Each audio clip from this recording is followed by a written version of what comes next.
Thank you very much. Welcome everyone to today's meeting of Policy and Resources Committee of Worcester City Council. This is a public meeting and members of the public and press are permitted to report on the proceedings. Reporting includes filming, photographing, making an audio recording and providing commentary on proceedings. Please note this meeting is recorded and streamed live. These recordings are published on the relevant meeting page of the Council's website.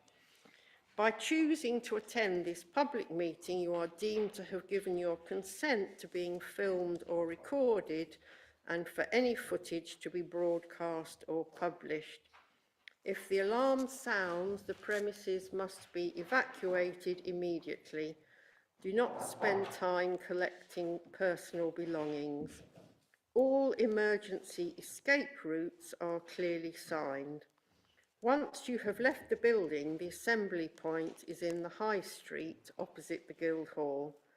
Members and other speakers are reminded to use their microphone when speaking. Have we any substitutes this evening? Yes, Chair. John Sarah is here for Robin Norfolk. Hannah Cooper is here for Lena Ryan. Thank you very much. Any declarations of interest relevant to the agenda? Chair, if I may just put on record the conversation that we had at the Place and Economic Development Committee recently. There's an agenda item that's come here tonight from that committee which relates to the allocation of grants to outside bodies. And the discussion we had at the PED committee recognised that a number of councillors, a significant number of councillors, are appointed to outside bodies who are the recipient of grants. And we discussed, and the same principle applies tonight, there is a dispensation available under the Localism Act when a significant proportion of councillors would be otherwise precluded from participating in that item. So, Chair, we're applying the same dispensation tonight to enable those who are appointed to outside bodies to discuss and vote on the item that relates to grant. Thank you for that clarification. So, in light of that, do we have any declarations of interest? Adrian? Yes, on item 7, Chair, of the Elgar Festival.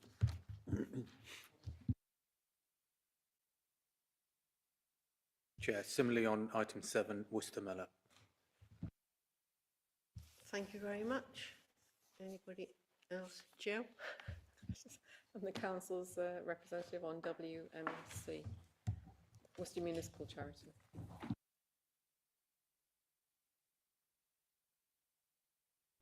So that takes us on to item 3, public representations, and we have 2 this evening. So I understand Stephen Hodgson has asked to raise a couple of issues.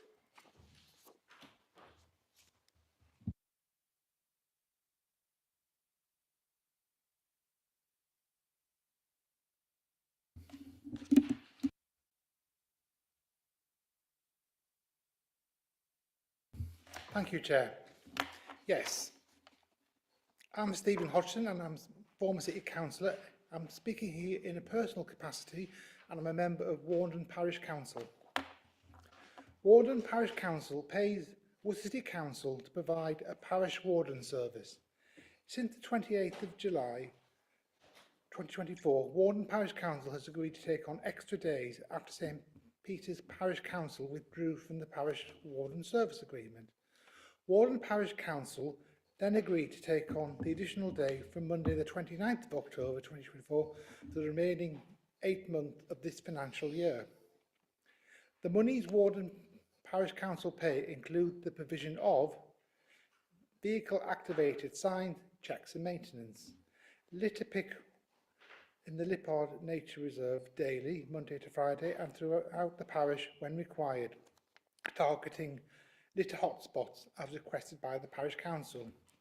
Remove fly tipping, providing a rapid response service where appropriate for one operative, and provide enhanced shrub bed maintenance. Carry out repairs to fencing, cycle barriers and benches. Ad hoc mowing of the green spaces when required.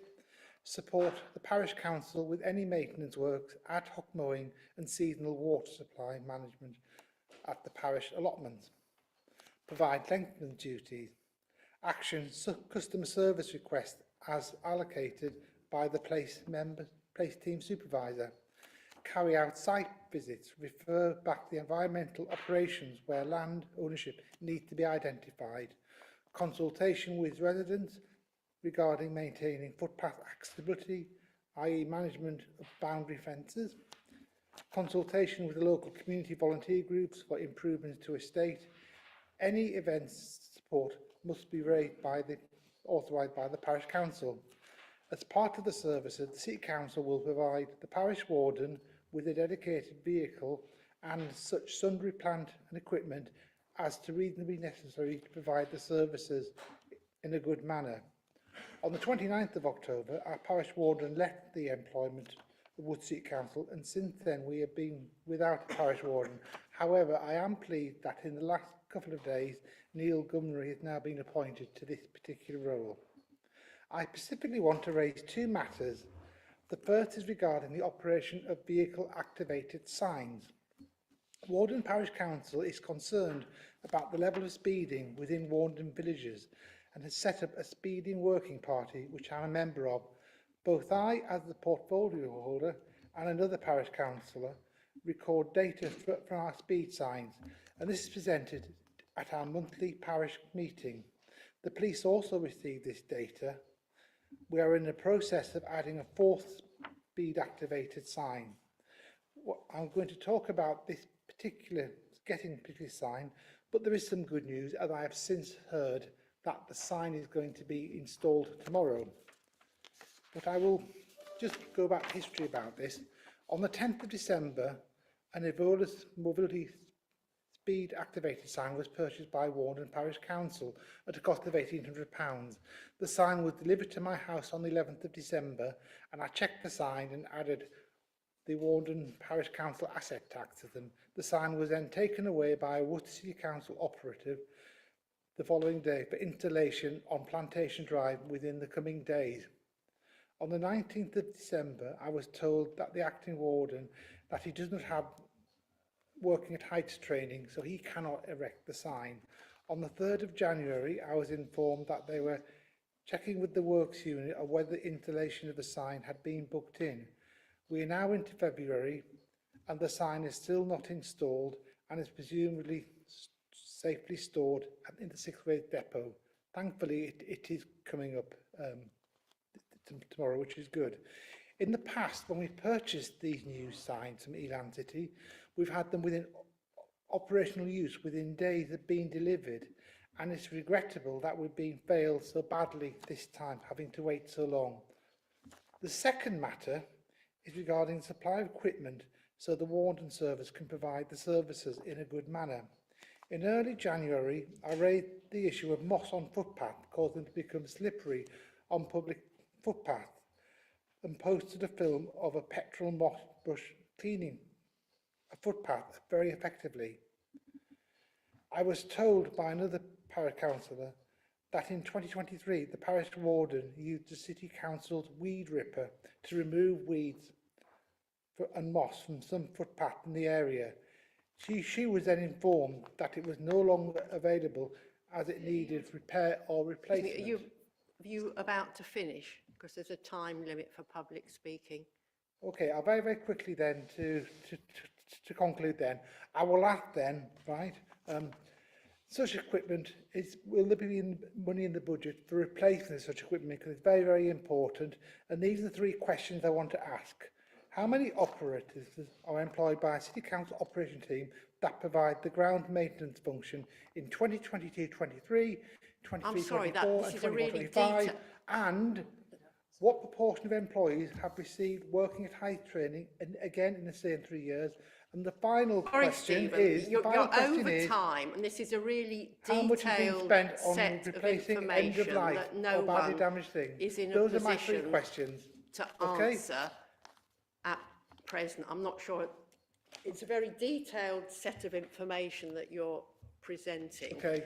And I'm kind of surprised that the parish council themselves have not communicated with the council if it is with regard to a service level agreement. That would be, I would have thought, the best route.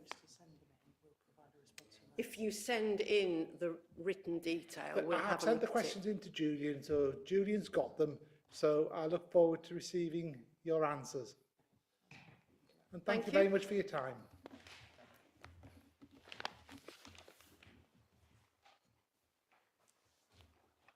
And I believe we have a second public speaker, Seb James.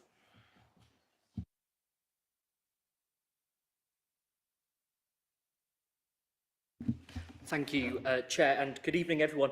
Thank you, firstly, for allowing me to contribute to the discussion. I promise you I will stick to time rigidly. I just want to talk about item 10, which relates to the increase in parking charges. I, along with many others in the city, strongly object to the charges and the proportion of which they are being increased. The current government outset in their manifesto their commitment to protecting the high street and encouraging usage of our shops. Tonight, this committee is discussing and potentially voting in favour of a parking charge increase that would do the exact opposite and leave people with loose change rather than the change they were promised. The report outlines that our car parks will face, on average, a 6% increase, with some car parks in key locations gaining a 9% increase. I note that the two members for Cathedral Ward are present, and obviously that would be the largest affected area in our city centre. I've spent time this week speaking to both independent and chain retail employees recently. One such employee shared her concerns surrounding these proposed parking charges, and these are her words. She said to me that her area manager had already said to her that if footfall does not increase, they will shut her store. This will happen with the increase in parking charges. I'm confident of that. A political choice will be made in this room tonight, and I understand it's being presented at full council. You could decide to balance your books in a different way, instead looking at increasing the licensing fees of HMOs. Instead, we are raising costs for parking in the city. Apologies. This is above inflation and does not form what this council should be doing. This council can either demonstrate their commitment to our high street by freezing parking tariffs as they are and making Worcester more accessible, or continue with raising prices whilst choosing to freeze HMO licences. I understand a number of city councillors, 14%, are multiple property owners. So please let me ask you this. Are you protecting the landlords or the people using our high street? I think the former. My questions to this committee are, where is the impact assessment of the price increase of parking on our high street? And does the committee acknowledge that the increased pricing, especially in the city centre, could be seen as a way to deter motorists from parking and accessing our amazing high street? I urge all councillors to send these recommendations back to the drawing board and really look at ways we can encourage people to come to the city and not put them off. Thank you very much. Thank you for coming and sharing your views and sticking to time. Appreciated. So we now have the minutes of the meeting that took place on the 22nd of January. Looking for confirmation that those are okay, or if there's any alterations required. Page 1, page 2, page 3, page 4, which is only when we finished. Members happy that I sign those off as a true record? Yep, thank you. I'm seeing some nods. We'll do that. So that brings us then to item 5, quarter 3 performance report. David, over to you. Thank you, Chair. Good evening. The report is your performance report for this committee for quarter 3. It's the standard report which lists key projects and activities for this committee, the KPIs, and then also the Office of Local Government indicators, which were added to the scorecard for this year. Just for members to note that Oflog was closed in December, so that Office of Local Government no longer exists, but we, of course, still have those indicators on the scorecard. So the appendix contains all of the detailed information and the explanatory comments, and I think, Chair, I would leave it there and happy to take any questions. Thank you very much. There's quite a lot of detail within it, if members want to comment on that or bring out any key points. Any comments or questions? Louis? On the Purdeswell energy saving project, you've got a due date of December 2024. It's not clear when the due date is going to be with the revised plan. I think I could briefly pick that one up. I think I read that earlier. It's due for the work to carry out this year. The project's shown as red because the original due date was some time ago. But I can certainly speak to the team and ask for a bit more detailed information for you if that's helpful.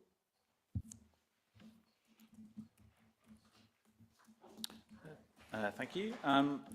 It's just because the Future High Street Fund's Performance Arts Centre is in the performance report, it seems a relevant time to ask, do we have any news on levelling up funding and the updated business plan for the Performance Arts Centre, please? Thank you. I don't believe we've had an update on the Levelling Up Fund, have we, as yet? Yeah, we're still awaiting the puff of papal smoke from the ministry on that one. Any other comments or questions? Pat? I just thought that the levels of training by both officers and members are quite, ought to be commended. People who are really taking it up and making sure that they know what they're doing. So, I thought that's pretty good going, considering the stats there. And I think the only concern I would have really is it's taking about 26 days, is it, to do universal credit and council tax support. Can we get that down in the near future, do you think? I don't know. I think we'll take that one away and come back to you. I mean, I've got a question sort of within that. Is that to do with the national transfer of people to universal credit, or is it to do with our own council tax support scheme?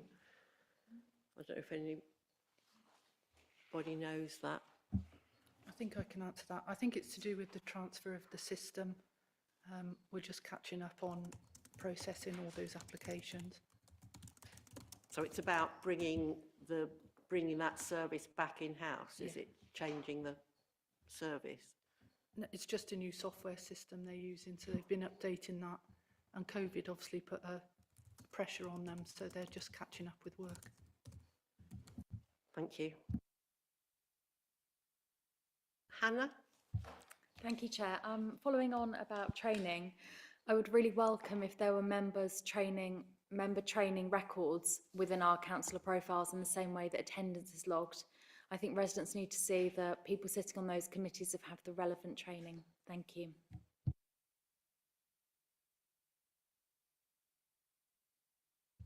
Okay, view noted. I'm not seeing anybody else's hand up. I think I'd just like to make the comment. Staff survey levels of engagement. I mean, surveys are notoriously tricky to get sort of involvement and engagement. I have to say, as leader of the council, I've been going round to staff meetings and to staff groups, and they absolutely are engaged with delivering services for this council, caring for the communities that they serve, and an understanding of what is important and what our priorities are for the council. So, they may not have filled in the survey or whatever, but they absolutely are engaged in our priorities and the city plan and delivering services for our residents. So the formal recommendation that we note the Q3 performance for 24-25. Okay, report noted. Thank you. So item 6, annual survey 2024 results. I'm guessing that's you again, David. Yes, thank you, Chair. Again, quite a meaty report with a lot of information in it. I should do my best to keep the introduction brief. So this is the annual survey from 2024. We're asking committee note the results of the survey and also consider some of the items for future consideration around the way we might do consultation engagement going forward. I think before I start, I'd just say overall there's a broadly positive picture of satisfaction with the council and council services. There are some concerns over the number and the representativeness of the respondents and the sample of respondents, and so there's some potential issues for further consideration that are suggested towards the end of the report. So this survey was conducted between October and, well, during October and November of last year. Just to note that we ran the annual survey alongside a programme of consultation engagement with key partners and stakeholders informing our renewal of the city plan. And remember, the city plan will come to council on February the 18th. So we had 641 responses to the survey at the end of last year. This was a decrease from over 1,000 in 2023, although looking back, that was a particularly high response, over 1,000. There may be a number of reasons for that. We did do a lot of consultation in 2024, and at 3.1 it lists those consultations. The technical term, I think, is consultation fatigue, but people do get a little bit tired of filling the surveys sometimes. So that may be part of that. The detailed results are in Appendix 1. Just some of the sort of key trends I'll take you through very quickly. We asked residents and respondents to rank the city plan themes. And of course, those plan themes will be changing in the new city plan. Broadly, the ranking was similar to previous years, with enhancing and sustaining our city remaining the most important.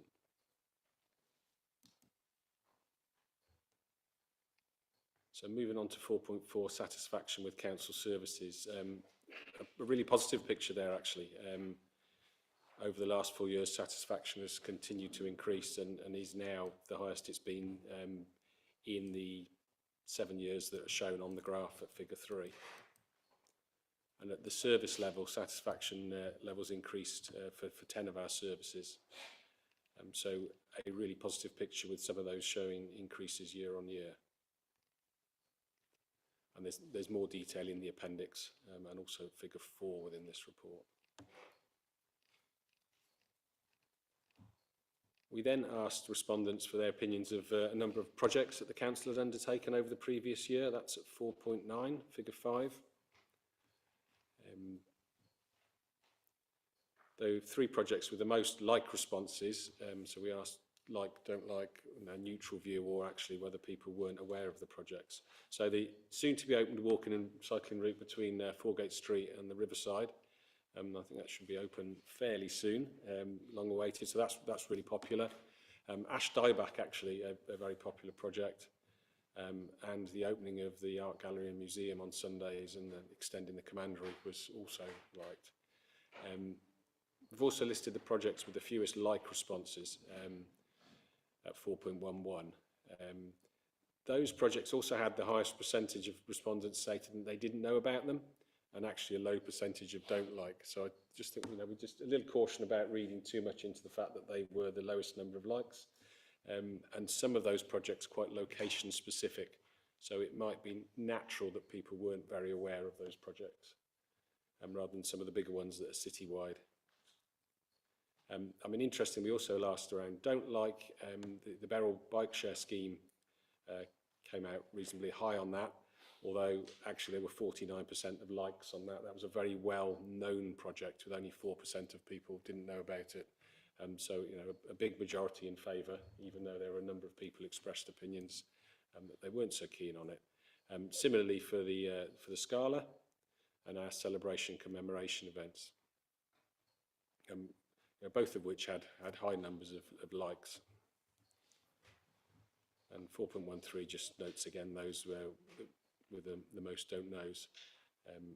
And there may be some things we can do about promoting our projects more so that respondents are more aware of some of these more niche, perhaps, projects that we're doing.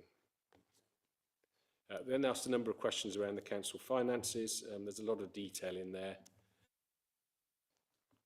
I won't go into all of those, but increasing in spend, safe city, housing and homelessness, and promoting the city remained important to people, suggesting perhaps we might increase spending there. And you'll see maintaining spending on a number of the services, and then also a suggestion of relatively low numbers of people actually suggesting the decrease in spending around licensing taxes, council tax, housing benefit and other payments, and parking enforcement. Similarly, for changing levels of fees and charges, there's some data there for you. The largest number of respondents, actually sort of 75 to 80%, picked those ones to maintain charges. So some satisfaction with those with cemeteries, crematorium, museums, and our other operational services. Coming back to some satisfaction, some very pleasing figures around our customer services. And particularly our face-to-face customer service centres at High Street and Trinity Street. You can see 89 and above for High Street and Trinity Street, just a little way behind that. And both have increased since 2023 and provide a very good service to customers.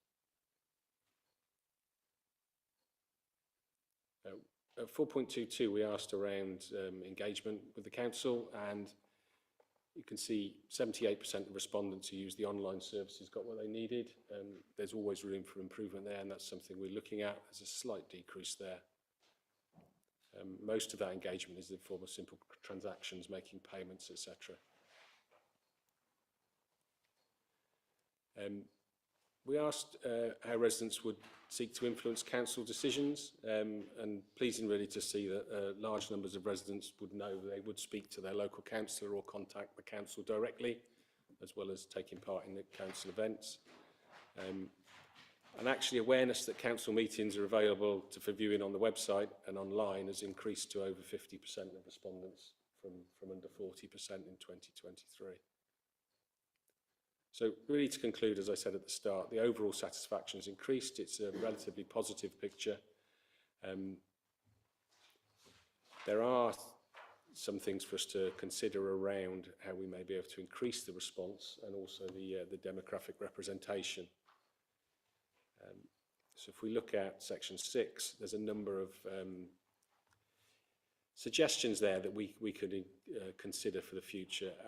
I would just caution at this point that before we haven't made a recommendation within this report, because those require some further work into the logistics of that and the resource implications. So that will be something to take away and do some more work on and come back to members for a decision when we look at the annual survey proposals for next year. So that's probably quite a lot I've gone through there, Chair, but there's plenty more in the report, and I'm very happy to take any questions. Thank you very much. Yes, as you say, there's quite a lot in there and covering a broad range of all council services. Questions or comments? I've got Louis first and then Alex. My question is on figure 4. There's a nice table there with satisfaction with services. I've actually got 2 questions here. The first 3 on the left-hand side are obviously very good. Rubbish and recycling, garden waste collection, and arts and culture, all very good. But I'm just going to pick out 2 other ones which sort of caught my eye, really, and that was trade waste collection, where comparing that trade waste collection to the garden waste collection, there seems to be quite a lot less satisfaction there for that. And obviously, I know it's not the same service, but it's a similar service, isn't it, collecting the waste. So my question is, that's something I think we've made quite a lot of money out of that, and I think we've been very, very successful in promoting that as a business, as a revenue stream for the city. So I'm just wondering if there's an alarm bell on that, because the satisfaction isn't as high as perhaps the garden waste. So that's one question. And my other question is, looking at the right-hand side, there's it looks like a fairly poor level of support for local businesses. So I'm just a bit concerned there. I think that's, again, something we've prided ourselves on in the past. And I'm hoping that there's a good answer for that, and maybe there's some improvements we can make with them. Okay, thank you. Colleagues may want to come in, but I think just an initial reflection. The trade waste, if you look actually, the levels of dissatisfaction are reasonably low and not dissimilar to garden waste, but there is a large number, 41%, not expressing an opinion either way, neither dissatisfied or satisfied. I think that's something for the team to take away with their customer satisfaction, speak to the customers around that. Yeah, it'd be wrong of me to speculate what's in the mind of trade waste customers as to why they're not expressing an opinion either way. And regards support for local businesses, I'm sure there's some more we can do there. I think there's some work we are doing using UKPS SPF funding that perhaps we aren't badging up as City Council support for businesses, which may be something we need to look at for next year. I'm not sure if any colleagues want to say anything on that.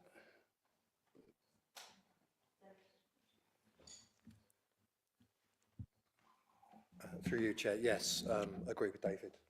I think not just the City Council, but looking at some of the websites that are used to promote services, I think all of the districts have not branded these as best we could in some cases.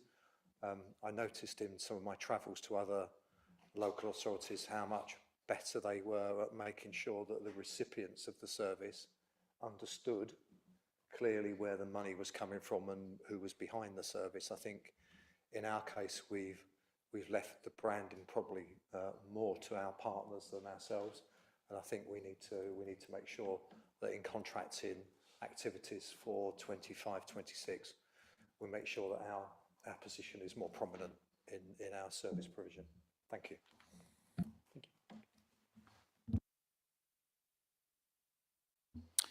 Thank you, and thank you to all the officers and everyone on the council. All the members should also be proud of the rising satisfaction with the council. I think that's a testament to a lot of hard work that's gone in the last few years. I had 2 points I wanted to make. One was around engagement of residents and how they feel that they can influence decisions the council takes. I think point 424 on page 8 of the supplement. Over 50% feel they can't influence decisions that the council takes. And on page 33, question 20, if you do not feel that you can influence decisions which the City Council makes, why is that? And a lot of the responses are around not being listened to, not acted on, ignored, already decided what they want to do, makes no difference, etc. And I think as we go through local government reorganisation, it's vital that we aim for a smallest body as possible and keep those people in mind, because as we end up as a larger body, it's going to be very easy for them to feel even more disenfranchised and disconnected from the representatives and the people who are running the local area. So I just want to make sure we're keeping that in mind as we go through the process. And the other thing is, on the terms of where respondents came from, only 18 came from Twitter this year. It's down to 2.65%. And I'm wondering whether that continues to be a useful platform to us to engage in. Considering most of the content on Twitter these days is misinformation, whether we should make the decision to stop engaging in it because we're not getting much use out of it. Yeah, I think we'll just note that to take away. There are a large variety of social media platforms. Facebook gets really good returns for us. I think there's a certain age demographic that uses Facebook these days, which is perhaps not the younger people. We've done quite a lot of work around younger people engagement on the city plan, and it's something to look at how we best utilise social media, but there's a myriad of it, so it's not an easy answer. And arguably, the council uses different platforms for different purposes. This the annual survey is not the only use of social media for the council. I've got Pat next. Thank you. Yes, the young demographic is a concern because obviously they're not engaging. So whatever we can do, whether it's social media or something else, is going to be of real importance in the future. And I was quite interested, a matter of detail before I go on to something broader, the Canaletto exhibition, which it was a pretty niche thing you might say, but it did have the highest footfall we've ever had for any summer exhibition. So it actually did appeal to quite a large number of people. So whatever it seems to say here, I think we need to look into the detail of why it's being said, but certainly it was extremely popular. And so have a number of other things that our community engagement team has done in recent time. You know, some of the things like commemorations and celebrations have been very well attended. So they may be niche, but they do matter to sectors of the population quite a lot. I was interested in the same kind of area as you there. Sorry, Alex. On pages 32 and 33, where a lot of people seem to want to ask their councillors for help, yet there is a massive amount of disaffection on the next page. And it's not necessarily connected to what the councillors have or haven't done, but I think it's a sign of the times, basically, and we need to take account of it, and we need to see what we can do about it to make people feel listened to and included. So that's down to all of us, really, to have a go at that. Thank you, Pat. I'm not sure there's a question there, but I think it's useful comment and reflection on the survey. I've got Shaba next. Thank you, Chair, and thank you for the city plan. Just wanted to sort of make a couple of points, I suppose. One, in terms of some of the suggested areas for changing levels of fees and charges. And I'd note that the public speaker today was talking about political choices. And political choices, the same political choices for the last 14 years that plunged this country into austerity, the same political choices that plunged, brought about on Brexit to us, and that has cost us, you know, how many billions of pounds, and the same political choices that the previous Tory government, administration here for the last 14 years hasn't raised parking charges. That has led us into the situation that we do find ourselves in terms of the budget deficits that we face. So it is a choice, and this is the same choice that's been made here as it is being made up at County Hall that has led into the dire situation that they've found themselves in. Political choices not to raise fees and charges, not to make those that lead into, unfortunately, massive redundancies, what's called 0 hours contracts, and what's called job losses from that. So those are the political choices that we're talking about. Here, we're trying to balance the books. We're trying to make the sensible choices and the tough choices in this government. And I note from the survey in Table 3 that actually this year, even though it's a minor decrease, minor decrease, but over on average, the car parking charges people did decrease in wanting people wanting the charges to be looked at. So it is a political choice, it is a tough choice, and we're here to prepare to make those tough choices to ensure that our frontline services are preserved. The second point I wanted to make is in terms of other areas around licensing and taxi fees. I note that there's an increase in demand from the public for fees and charges. So let me just give you a fees and charges of our nearby nearby districts in Wychavon. And this is a point that I've made continuously to Wychavon in terms of this. We, as a city council, have lost over 150 drivers that have gone into neighbouring Wychavon because of our fees and charges structure. That's approximately 150, and if you look at the charges at Wychavon, which are for the same like for like, in terms of renewals, are set at £240, I believe, and we're charging renewals of from 376 in this budget and the fees and charges later to £390. That's a difference of £226 per year to an average person. What service or what efficiencies are Wychhaven finding that we're charging in terms of the same level of service in terms of a renewal for a private hire licence? It's the same WRS that does the services here as it does in Wychhaven. So where's the value in money for that? And people want charges to be increased. So, you know, I want people to have a look at the detail. Devil is in the details in this. Are our drivers getting the value for money? I've been consistently saying time and time again that our level of enforcement in this city has never been to the level that we've been promised by WRS. And it's our parking enforcement people that have been doing the parking enforcement. And I've been sent pictures today of members going around ranks, obviously taking photographs of drivers so they can report them in. And you understand, and that's to the level that we've come because we're doing the enforcement for our enforcement people. So what level of value are we getting for our taxi drivers if they're paying extortionately high fees when across the road in Wychhaven, run by the same licensing authority, WRS? So where are they getting? And to add insult to injury, those people that are being asked to do that, Worcester drivers are asked for their exams to be done in Kidderminster. So why are they going to Kidderminster to do their tests when they're paying twice as much for the service, for the same level of service that is being provided in Wychhaven? It's an absolute joke, and WRS need to have a listen to this. The way the taxi drivers are being treated here is shoddy, and it's a shambles in terms of fees and charges. We're not getting the service that we're provided, and I'm surprised that this hasn't been picked up earlier. Thank you.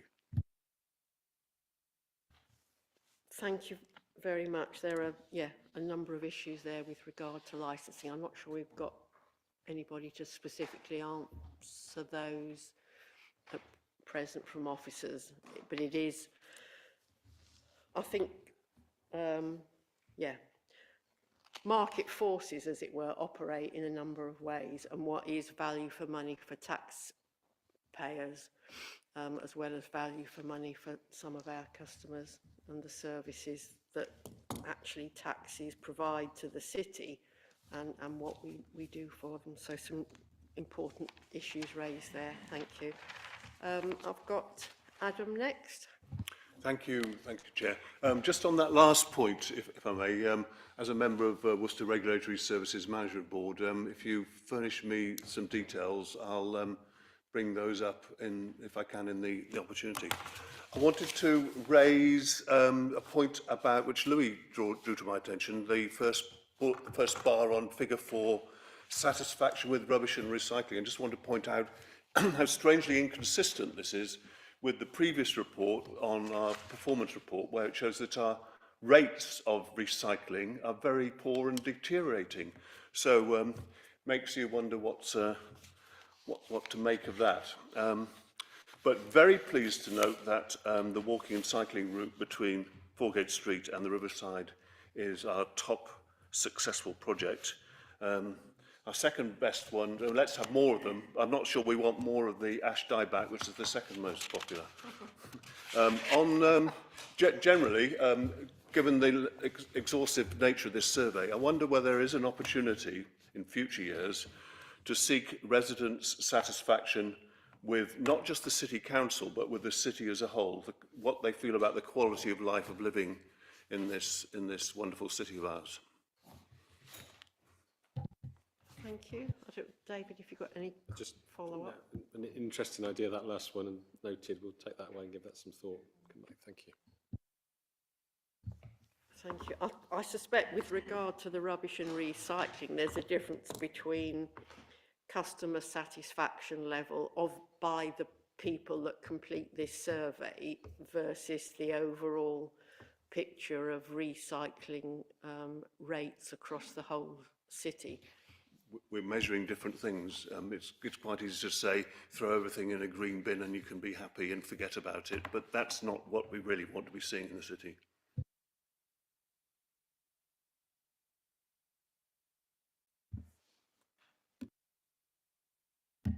Thank you, Chair.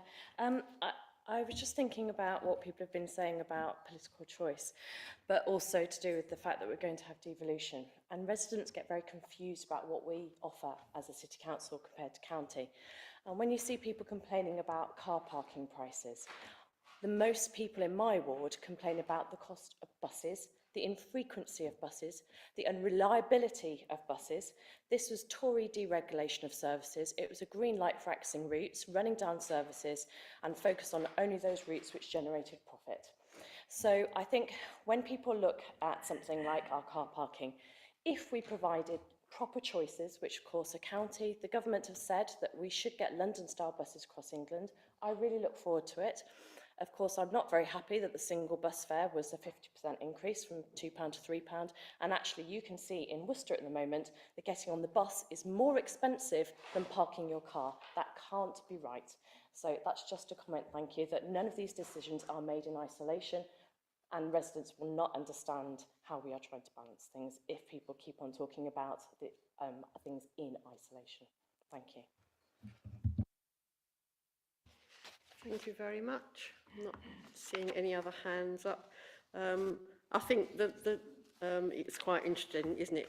The projects which are most known, the likes and the dislikes, actually kind of indicates, you know, the mixed audience and the mixed taste of our residents, and that we are providing services for the whole city. And not everybody's going to participate in everything, because that's not how life works. But we're making the political choices that meet the needs of our residents, and these are some indications from the subset of people that completed the survey, and that feedback is valued. So if committee can note the results of the annual survey that was conducted at the end of last year, and consider recommendations regarding alternative approaches for the future. People happy to note? Thank you very much. Item 7, project funding including UK SPF.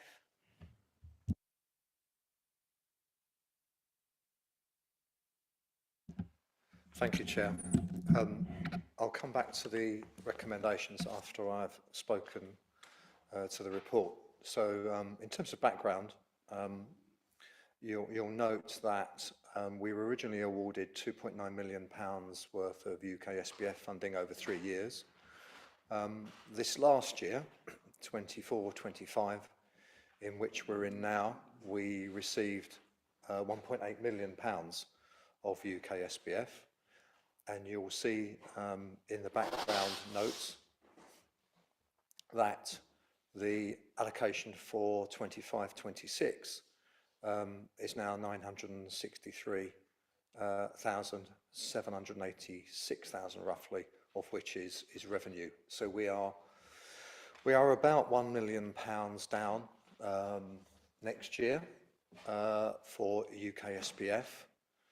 And in consideration of how we allocate that funding, officers have also taken into consideration that, as you will find out later on, or you already know really, as you will see later on in the agenda, we are some £900,000 short of in the coming year of balancing the budget. So it is rather a bleak, as I said to PED committee. There's no getting around this. It is rather a bleak position, but we have done our best to try to balance priorities and put forward a set of recommendations that we hope members can agree. In terms of agreement, you will note that these set of proposals have already been to PED committee, and along with the amendments in this report have been agreed by PED committee. In addition, we took the recommendations to the Town Deal Board, which comprises a large number of our stakeholder partners, including our MP, and the feedback from the Town Deal Board, which took place on the 23rd of January, has also been considered when bringing forward the recommendations this evening. Paragraph 2.4 sets out the themes under which we can allocate UK SPF. I won't go through them in any detail other than to say they are almost identical to the previous themes which we've had applied to the 3-year programme, and if you look carefully at the details, there isn't very much that we can't fund. It covers just about every eventuality. In making our recommendations, we've considered those projects that are already part of the UK SPF programme that have offered the best value for money in terms of delivery of outputs and outcomes, and those are covered off in paragraph 2.5. Touching on the point I made earlier about our own 900,000 deficit, we've also considered in paragraph 2.6 those activities, those projects currently funded through revenue grants where we think we could use UK SPF in order to ease the burden.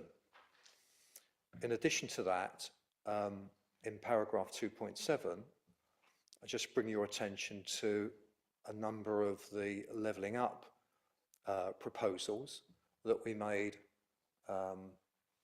late last year. These are the stakeholder partner-led projects, and going back to the allocation, you'll see that there is a relatively small capital allocation, and the recommendation in this report today is that we pause any decision on those capital allocations until such time as we know the outcome of the levelling up consultation in which this government entered into just before Christmas. As the report says, we were hoping to have a reply to that consultation by the end of January. Unfortunately, that response has not been forthcoming, so we still wait to hear. Also in paragraph 2.8, there is the acknowledgement that members may wish to consider other calls on the funding of capital. There is no suggestion that only these projects in this table are considered, and indeed some of the other projects in the levelling up bid were council-led projects. But I think all in all, we would recommend that we revisit the capital allocation once we understand the outcome, and we hope very much that that response will be coming from government very soon. So that then brings me on to the preferred option. In considering the allocation, paragraph 3.1 sets out 3 principles. So where eligible, existing revenue commitments should be accommodated with UK SPF in order to reduce our 900,000 revenue shortfall. Consideration should be given to the continuation of existing projects where a successful track record of delivery and value for money can be demonstrated. And then the third element, we should consider the City Council's policy aims and objectives that are included in our emerging 25-2030 City Plan. So in considering those principles, the table in paragraph 3.1 sets out our recommendations for the allocation of funding to support existing revenue projects. I won't go through them all individually. They have been gone through in some detail by PED, and I will happily take any questions. In addition, that table also sets out existing UK SPF projects. We have discussed these with some of the partners involved in terms of making sure that any reduction in funding does not threaten deliverability. And as I mentioned earlier, these have also been considered by the Town Deal Board. That gives us a total, and then you'll see that there is a balancing figure for staff costs to manage this programme. We are able to claim up to 5% of the overall budget for staff costs. That is the figure in the table is slightly less than that, and is a balancing figure. So in addition to the UK SBF funded projects, paragraph 3.4 sets out two recommended areas of continuation of support. The first one of those is the Leisure Partnership Grant in support of Freedom Leisure. We are currently entering into a negotiation with Freedom regarding the extension of the existing contract, and as you will appreciate, during times of significant increases in energy costs, a subsidy to Freedom Leisure has enabled them to continue to provide us with the previously agreed management fee. So I think that's an important element. And then the second additional project, a relatively small amount for strategic housing officer that we have been supporting through the housing partnership. We wish that to continue as well. In terms of alternative options, we could have, of course, just continued simply to fund all of the existing UK SBF projects for 1 year. But that would have given us significant issues around grant, funding from revenue. We could have gone from an open call for projects, but due to the fact that we've only got this allocation relatively late in the day, that would jeopardise the delivery of projects in 25-26 due to the delay in project starting. I'll pause at that point. The rest, in terms of implications, you can read through for yourselves.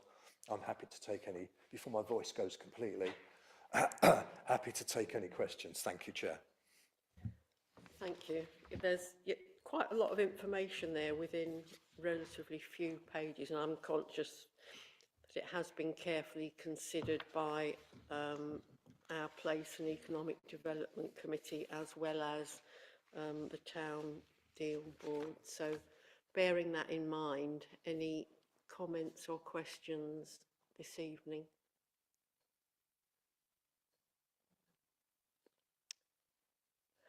Jabba? I'll keep it brief, Chair. I think we've done extremely well with what we've got to manage to get as many organisations and items covered and to be able to distribute as fairly as we could under the current circumstances, and I think that needs to be recognised.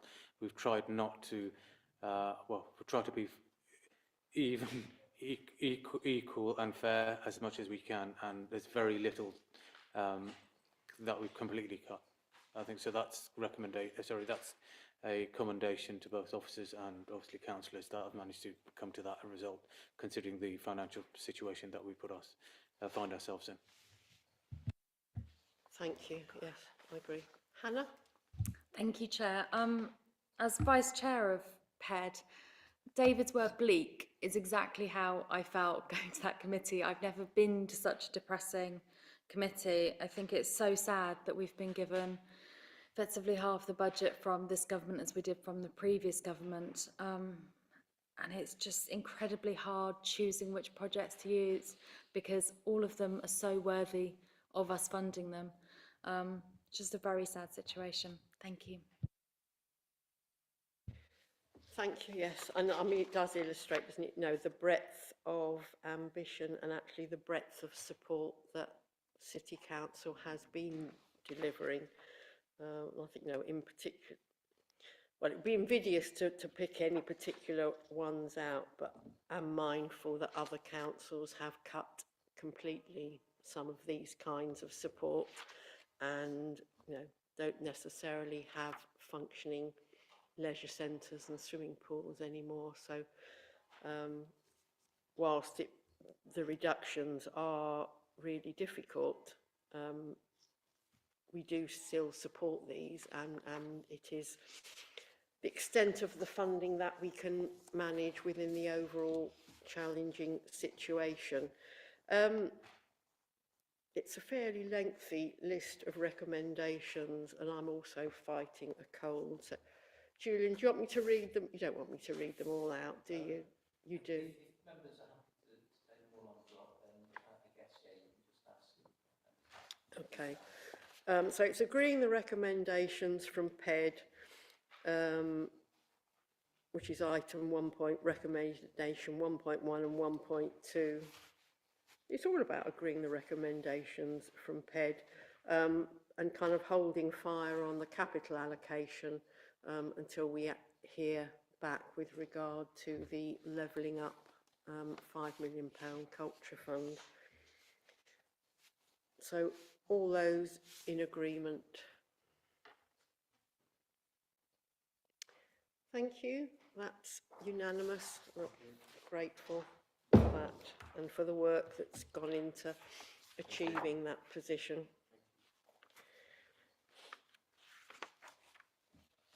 So we now have item 8, draft budget and draft medium-term financial plan, consultation with policy committees.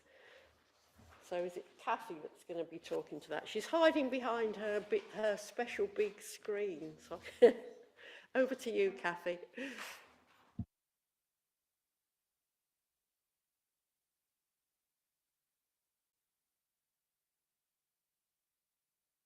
Sorry, bear with me a second, please.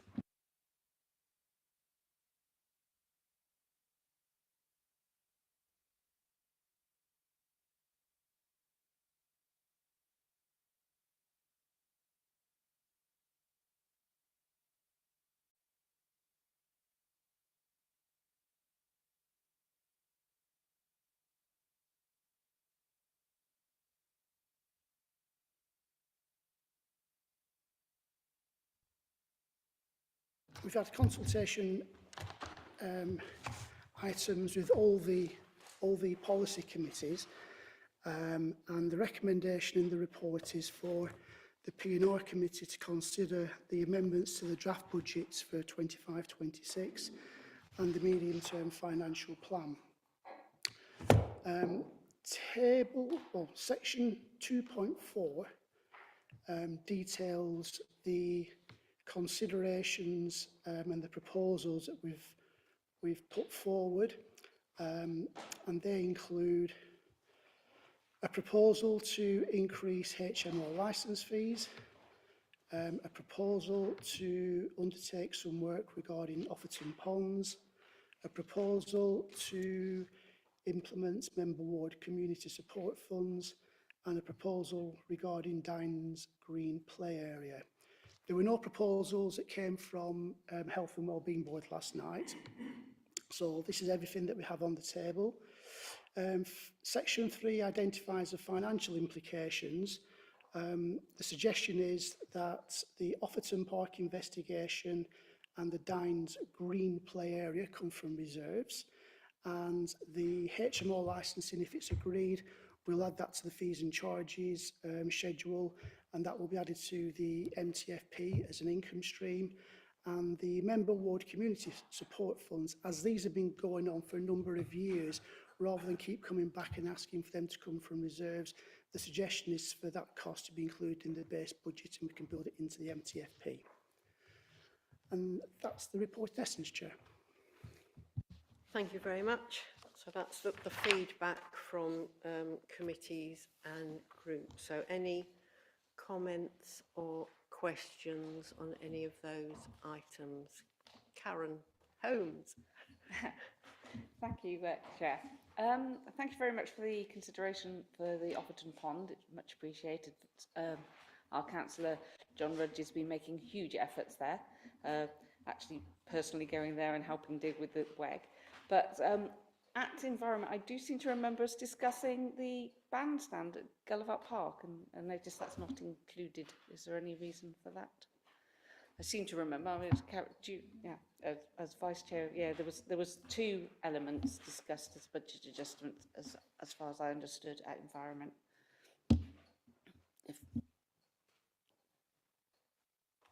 Right. So my understanding is that is already a project that's detailed within our levelling up bid, and the takeaway from the committee was for that work to come forward in terms of the work that we've done so far, and for us to look at the business case at a later date, not to be included in this budget setting process. Thank you.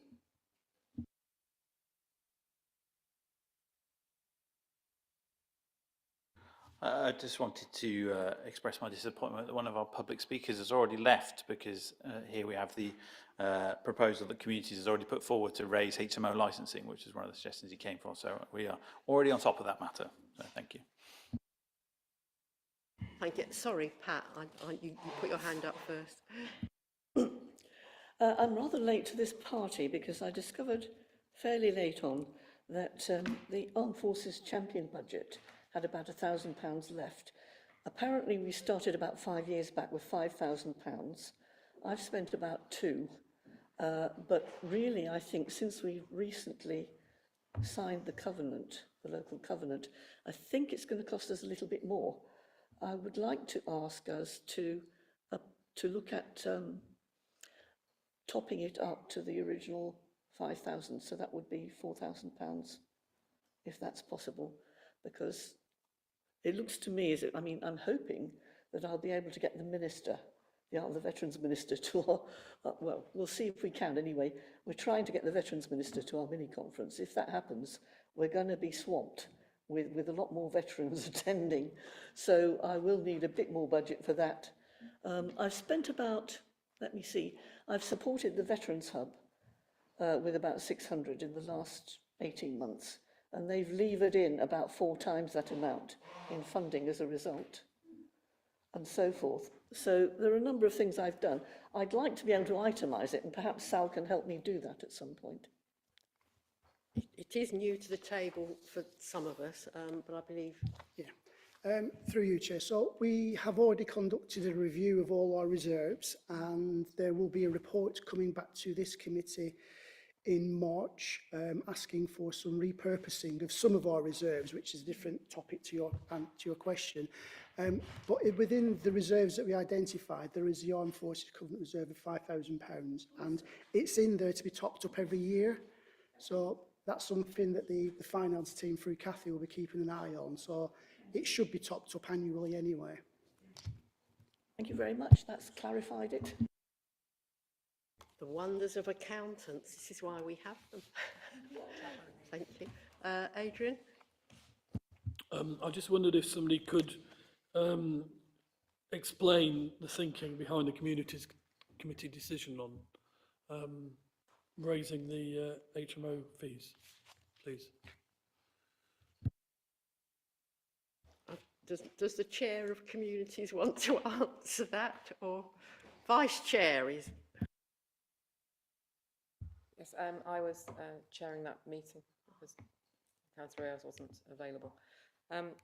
So we did debate this some time ago about putting up the licence fees, and it was discussed that already we are quite a high charger in terms of nationally.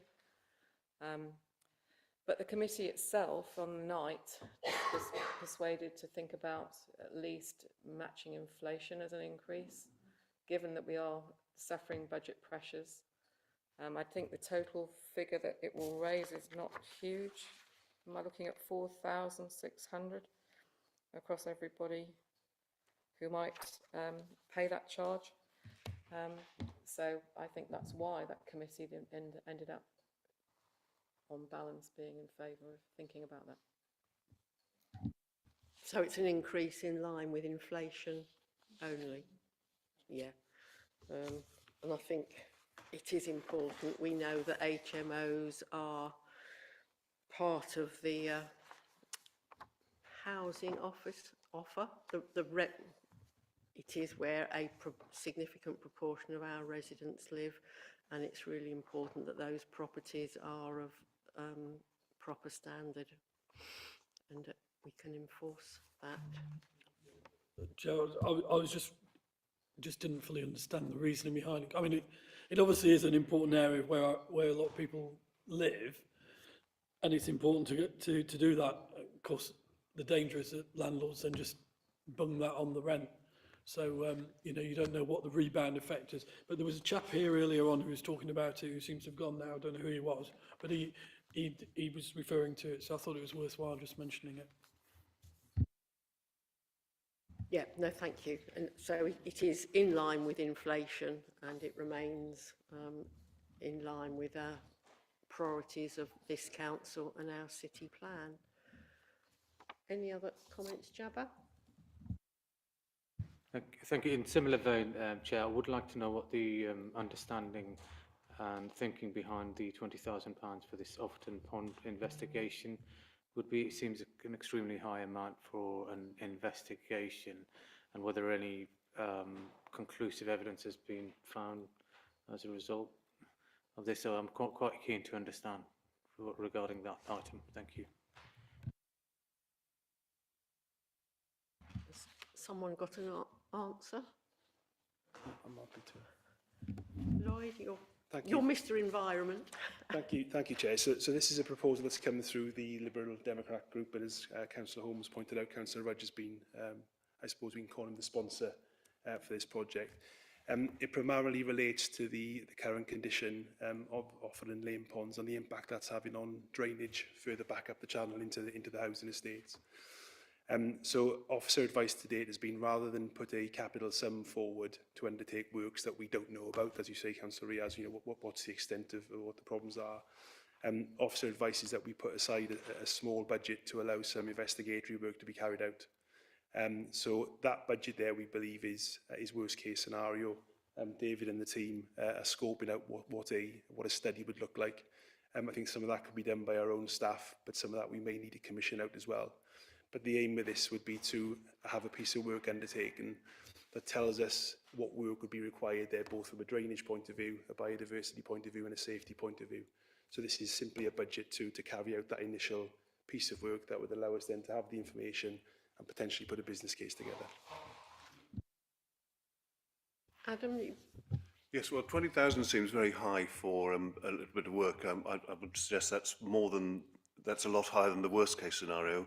I would suggest further that before any spending is made, that a further report go back to the Environment Committee on what the details of it are. And I hope a lot of it will be discovered by officer work doing it, because we don't yet have information about the functions of those ponds, their origin, or the responsibilities to lie with them. I believe they were built to take runoff from the developments, and the process of adoption and development needs to be done. No disrespect at all, and full support to Councillor Rudge's wish to see them used for the maximum amount of biodiversity. But I do think we need some core information, and whether we need to commission outside work, spend some of our precious reserves on that without some preliminary work first, is what I doubt.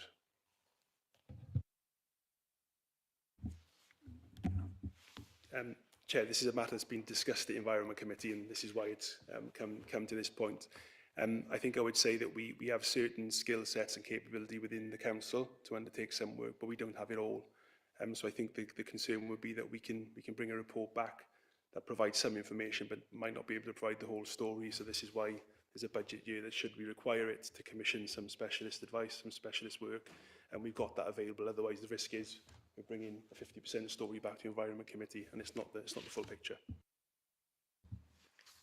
Thank you. Adrian? Oh, could I just press a bit more on that? Because £20,000 is almost a capital sum rather than any kind of anything else. If it's coming from the reserve, I don't fully understand why we need to put it into the budget mechanism at the moment. If it's in the reserve, it's going to be in the reserve next year, isn't it, Sal?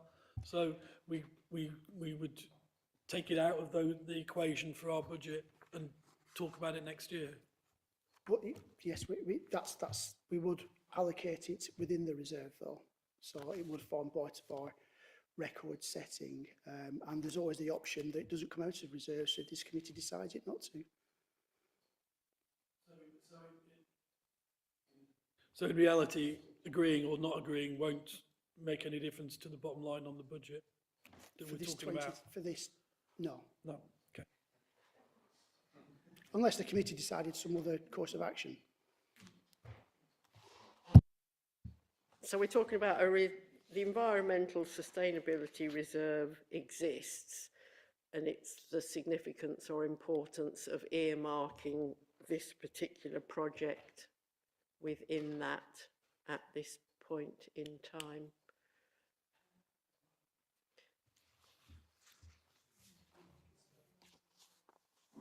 I think there would, well, I've heard slightly mixed messages coming out of it from those who were at Environment Committee. Sorry, Chair. I think we were saying that it's not the Environmental Sustainability Fund because that's a different pot of money. That's our seed money for investigative work when we have to put match funding in for bigger projects. What we're saying is it's more appropriate to come from the General Reserve. Thank you. So yes, Chair, so the paper we've got in front of us this evening, the option there is for it to come from the Environment and Sustainability Reserve, but should members wish it to come from a different reserve, from the Transformation Reserve, for example, that is a decision members can take as well.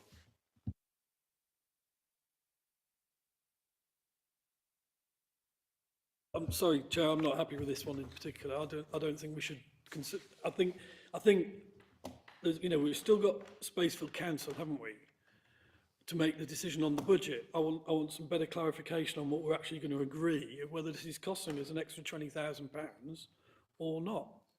Because I don't, I'm not particularly bright on financial matters, I know, but it's not clear to me whether this is already, because if it's in a reserve already, why does it need to be here tonight in the first place? Deal with it when you look at a reserve. If it's not in the reserve, then we're putting something in new. We're allocating something new that's got to be done, and we're making that decision tonight, which has an impact on the budget and the medium-term financial plan. Which, without any, I'm one of those who says the committees should make those decisions and they should come forward and we should take those on board. But nobody around the committee, officer or member, has given a decent argument as to what defends it so far. So I'm unhappy with it, I'm afraid. Thank you, Chair. I was subbing on this committee again, so I'm not normally on it, but I don't remember that was the decision. I don't know if the Vice Chair thinks otherwise, but I thought that there was going to be a recommendation to do an investigation. I don't remember a figure of £20,000 being applied to that. And that's my recollection as well, and that's why afterwards Zoe and I had quite a lot of discussion about this. And when we thought that the figure was going to be lower, like 5 or 10, we thought going out to the environmental sustainability thing was reasonable. But when it got up to 20, that's almost half our reserve. And so then we got a little bit less comfortable with it. But after then talking to officers, they say, well, actually, it's unlikely to be 20. So I suppose it's the fact of we've got to think here is a scoping exercise needed for this work? And if we don't do a scoping exercise, we won't know what work needs doing. But certainly something does need doing. So how do we go about it? I suppose that's what we're saying. Thank you.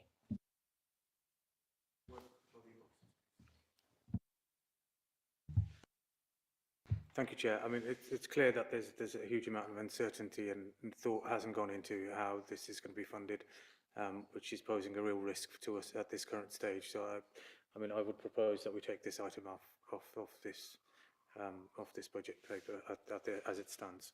There's too much uncertainty and we haven't got any clear answers.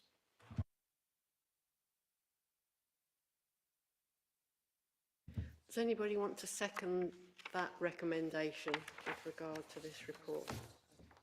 Adrian? Okay.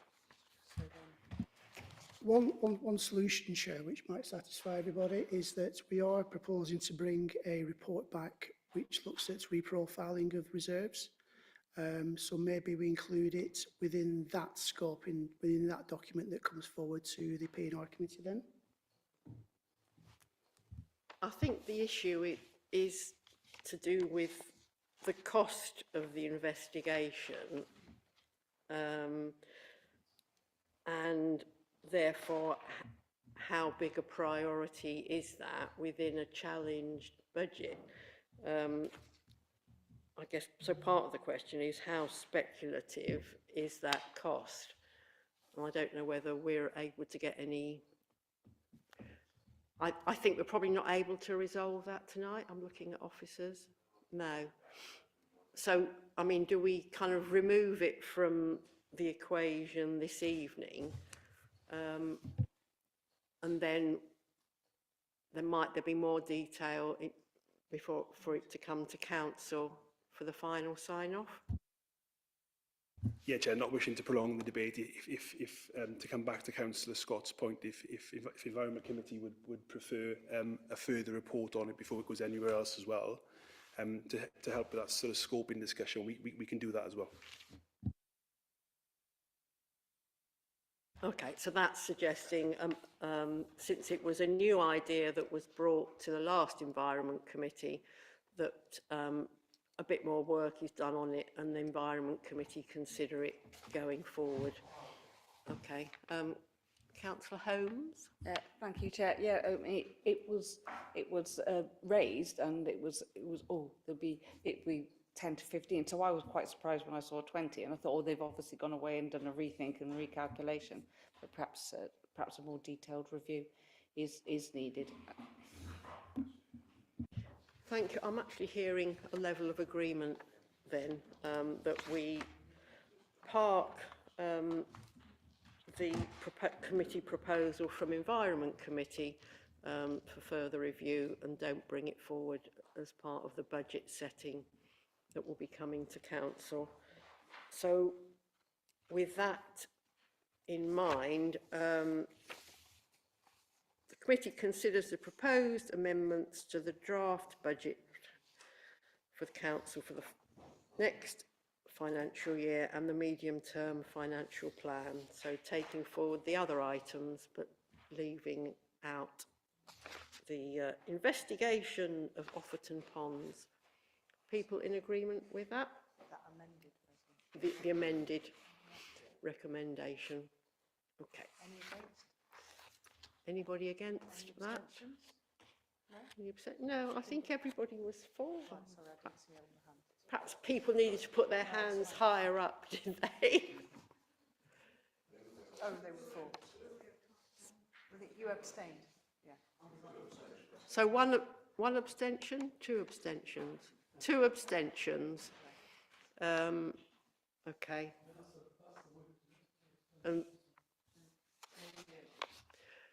Everybody else in favour? Yeah, okay. So that's carried. The amended recommendation. Thank you. Who knew that Offerton Pond was quite so controversial? Thank you, everybody. Item 9, proposed budget for 25-26 and the medium-term financial plan. So this is looking at the additional proposals and calculations since our meeting on the 22nd of January. Thank you, Chair. So, as you just said, introduced, I'll provide an overview on the report and hopefully cover the salient points. And this, in essence, identifies progress made in setting our sustainable budget since a January committee meeting. So, within the report, section 2.2 identifies a number of priorities. The key one is to set a realistic and balanced budget for the next financial year, which is achievable, sustainable, and able to withstand financial pressures. Section 2.4 identifies the key financial assumptions which are based on known and expected changes and include assumptions on council tax and business rates, price inflation, salary increases and interest rates, etc. Based on these, the initial budget gap for 25-26 stands at around 0.8 million. This is detailed in Appendix 1, and as can be seen, it's balanced by the Council's Financial Sustainability Plan as approved by the committee in January. And this includes the utilisation of grants, which has just been approved, plus the need to make a number of sustainable savings. Section 3 provides information from the draft local government financial settlement, which, as detailed, was not as beneficial as we had originally forecasted. And I'll come on to the settlements a little bit later again. Section 4 provides some information on the Council's budget development, including the public consultation. We've already had a detailed report covering the consultation. And in Section 4.7, there's information on some of the future challenges that the Council is expected to face in the future. Section 5 details the capital programme, and within there includes issues such as new vehicles, cremators, improvements at the crematorium, improvements at Purdyswell, wheelie bin replacements, DFGs, IT infrastructure, and an inclusion now of 0.5 million for service transformation. Of course, there's also the ongoing projects within the Future High Streets and Towns Fund. This section also references a Treasury Management Strategy Statement, which is included in Appendix 4, and the revenue implications of the Treasury Management Strategy are incorporated within the MTFP. Section 10.3 highlights a number of risks implications, which include income risk, which is quite high within the authority. Those proposals that were agreed in the early reports will be incorporated into the MTFP before it's presented to Council. And it's also worth noting that yesterday evening we received the final settlement from government. So contained within the settlement was everything that we'd already identified, and as well as the government's allocation of what we're to receive regarding the increase in employers' NIC. Our calculation was that the NIC increase was going to cost approximately £270,000, and we're budgeting to get that back. However, the government commitment has been highlighted for reimbursement of 114,000. So this will incur an added pressure, which we will build into the revised MTFP going on to Council. On that note, Chair, and taking into account the recommendations at the beginning of the report, I'll hand back to you and hopefully answer questions on the MTFP. Thank you very much. Yes, there's a lot of assumptions and risks within the report, and careful calculations behind each of those. Really appreciate the work that's gone into it, and recalculating as more information's become available. Comments or questions from colleagues? Louis? More of a comment really than a question. I'd like to start with something on the positive side. On page 47, it's very good to see the capital budget being allocated for about £500,000 for solar panels for the Purdyswell swimming pool. You know, we are in tough economic times, and that money is really, it's very hard to find the money for doing projects like this. So I'm very pleased to see that still in the capital programme. Just for everyone's benefit here, and also anyone who's watching, you know, this project is not going to make us any money. It's going to probably just about break even, perhaps with a 0.5% or whatever return. But that doesn't mean to say that we shouldn't do it. It's the right thing to do. It's not going to cost us money in the revenue, because the money we're going to get back from the electricity is going to pay for the interest payments on the capital employed on it. So I think that is a good thing to do, and I'm pleased to see that's still in the plan. But I am... Just to be clear, it's the Purdyswell improvements that are in Yeah. paper, and I thought the business case for that was proven. Yes. that So it- the project that's going on at the moment is all going ahead and all proven. But then there's the additional money for the solar panels, and that was what was sort of held back up a little while ago. It's still in the programme for next year. It's still in the capital programme. It's still there. Just not. Yep. Isn't there a misunderstanding? I think perhaps you're misunderstanding between two different projects. I've looked at officers for confirmation. If I may, Chair, I think we've got it in the capital programme, but I think members will remember that when it came to the business case, it was very marginal, and so the recommendation at that point was that we bring it back to members for St final. Martin's again, or Purdy? No, Purd as well. Purd as well. Yeah, we bring it back to members when we relook at the figures. Yeah. I think that was the agreement from That's right. when Shane presented the report. That was St Martin's, was it? Oh, sorry, my mistake. Sorry, guys. Sorry, I meant St Martin's Gate. Sorry, my apologies. Just to confuse everybody. Purtiswell was funded from a grant. Yeah, Purtiswell yeah, was funded by a grant. yeah. No, sorry, that's what I meant. I meant St Martin's Gate. I'm very pleased to see that's in the St Martin's Gate plan. Obviously, these things, it would have been tempting, I guess, to cut it, and it's good to see it's there. So I commend everybody for doing that. But on a less positive side,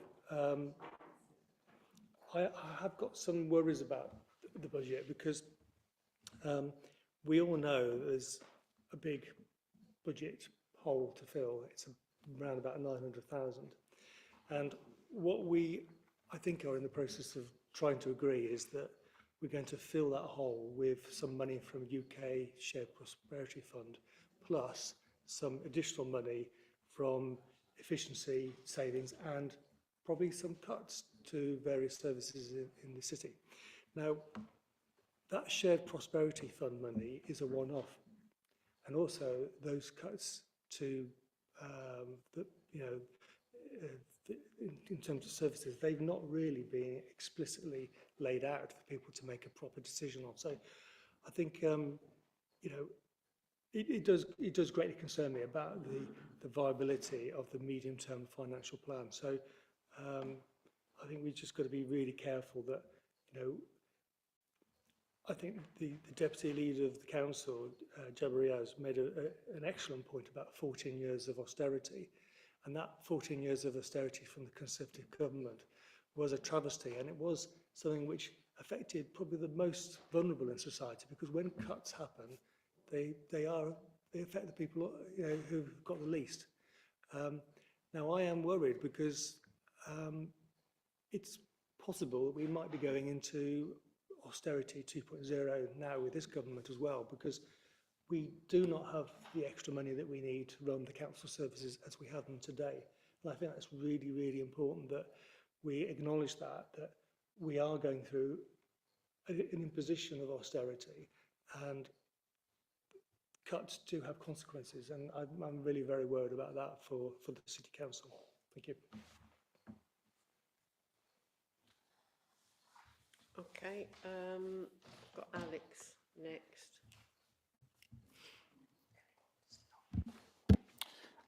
Thank you, and thank you for all the work that's gone into this budget, and to get to the point where we are down to a 800,000 gap. I have to say it's extremely disappointing to hear that the NICS compensation is not what we thought it was going to be. I don't know if that's how that's going to affect our shared services payments as well, because I know that those are hosted by the councils, and I would hope that they are getting reimbursed for their NIC increases. I think, David mentioned it being bleak looking at the UK SPF funding. I think this report is even more so. In page 44 in the supplement, 3.1, we have an increase in core spending power of 0%, and I know that a lot of our services are already stretched. The funding floor and recovery grants are going to be cut by £320,000 each year. It's like with the last year of the new homes bonus. UK SPF, as we've heard already, is almost £1 million down on previous allocations. like I said, I'm very grateful to officers for the hard work they've done in continuing to try and keep this council on a sustainable footing. But I have to say, if it looks like austerity and it sounds like austerity, I'm afraid this is austerity, and we're in a very difficult situation. I'm sure I shared the hopes of a lot of people in Worcester that when the new government came in, that this would be the end of it, but clearly it is not. But everyone question on the financial sustainability plan. So obviously we are using some of the grant money to close some of that gap. But perhaps I was naive in thinking when we talked about that previously, that when will we see the proposed sustainability savings? Will it be before we get the budget at full council, or will it be through the next financial year? Thank you. Through you, Chair, so we'll see the savings start to be achieved through the new financial year. Obviously, the UK SPF allocation can be taken into consideration now. As the current 151 officer, I have a professional and personal responsibility for the MTFP, and I have confidence in what's in there, and certainly within the financial sustainability plan, which is why I was content in proposing that to be put forward as a balancing item. So I'm certain that the savings will occur, and they will occur in year, and they will be sufficient for us to achieve that balanced budget during the course of 25-26.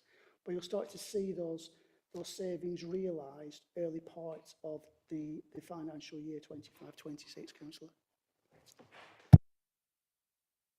Thank you. I've got Jabba next. Thank you, Chair. I mean, I'm really surprised, actually, hearing some of the words coming out of the members at such a late stage. This budget consultation process, I think, started back in October last year, cross-party under the auspices of the committee system, where everything's transparent and open. Every member has their own opportunity to say their thoughts, bring out any suggestions that they'd like to improve, that where we could take funding from and allocate it to. And for as far as I know, all all that budget process has been open and transparent.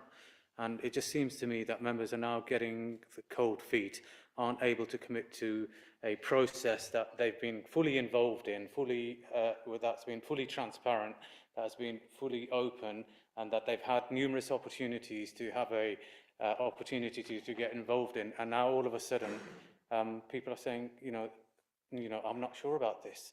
This is the reality of the national picture. Let's put that aside. Let's see what we can control. What's in our control is what the budget is here. And everybody has had an opportunity to be able to be fully involved in that and fully to do that and put suggestions in forward. Actually, let's move from here to balance this budget. And we've come as a committee, as a joint, and in consultation with everybody, to the position that we're in. And all of a sudden, Madam Chairman, we find people that, I'm not sure about this, I can't commit to this, because people have elected this Labour administration, minority-led administration, because we are able to make those tough choices. So let this go on, be on record to the general public, that actually we are the grown-ups in the room here that are able to make those tough decisions, because we know the circumstances that we are in, the resources that we have to allocate, and we are able to make those decisions. So, thank you. Thank you. Pat? Thank you. We're an ambitious council. I mean, we could always spend more, and we've spent it prudently and well, I think. Our records say so. That said, we've got to cut our cloth this time, haven't we? You're quite right, Louis, and we're living with a legacy of 14, 15 years of austerity. And that's tough going. And so tough decisions do have to be made here this year. And there's no getting away from it, really. But on the good side, the government, Alex, has said that our core spending power would not be reduced. And you can see it hasn't been, it's zero. So we're at the same position we were at. We still have to cut our cloth. It's just one of those things. It's not what we would wish, perhaps, But we can cope, I rather think. We're here to make the difficult decisions, and I think we're capable of making them.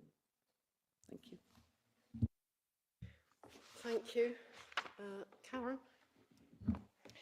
Thank you, Chair. When I sit on Environment Committee as Vice Chair and I look at our performance cards and I see the feedback of response for our cleaning of our streets, emptying our bins and all that kind of thing, I know that's what's really important to residents.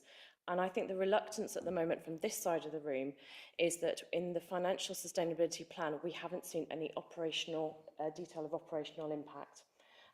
We do not want to see a reduction in services that our residents value. We want to see it done in a way that is that impacts the hardest and poorest people in our society the least. And so that's why we are reluctant at the moment. Thank you. It's not because we're not grown-ups, we are. We just would like more detail, like you did earlier, on the environmental thing that we talked about earlier. So.